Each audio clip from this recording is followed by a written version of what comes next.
Hello and welcome to my YouTube channel. My name is Melissa. I am the owner and artist here at the Top Drawer RVA located in Richmond, Virginia.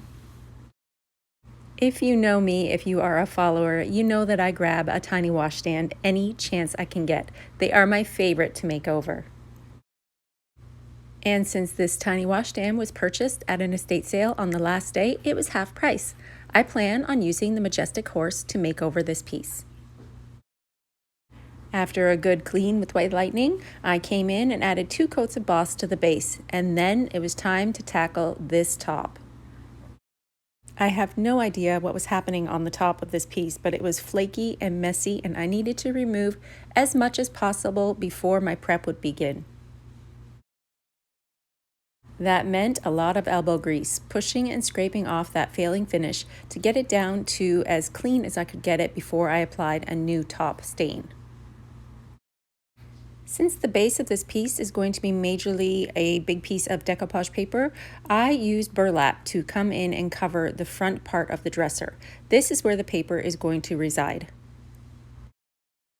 This paper is from the Dixie Belle Bells and Whistles line. It's a bit thinner, so I was a bit worried about how it would go on the curves and edges of this piece. I have since learned that using a piece of saran wrap balled up to push on the paper is a better idea than using a brush, but at the time, this worked. I used Dixie Belle's clear coat in satin to get this paper as flat as possible and then cut it with a sharp knife around the edges. While the base of my piece was drying, I came in with my mud. There was some sections of missing veneer on the top, so I plan to put this mud down and let it get dry. Once it's dry, I can sand it back to flat, and we are going to cover the entire top of this piece with no paint gel stain. No paint gel stain is perfect for failing finishes like this because it's going to cover all of the damages and make it look uniform in color. I like to paint in the edges of my decoupage paper.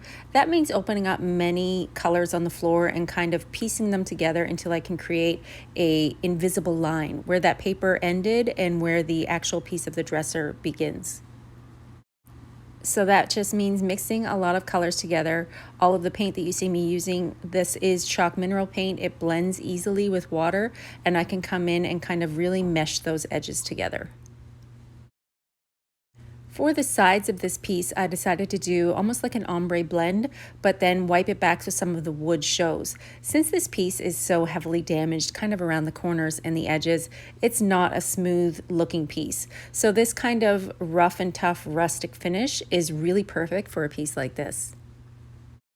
Once I laid down that kind of ombre color pattern, I came in with my Best Dang brush. This brush is the best for blending. It is my favorite go-to product to get those colors looking nice and smoky.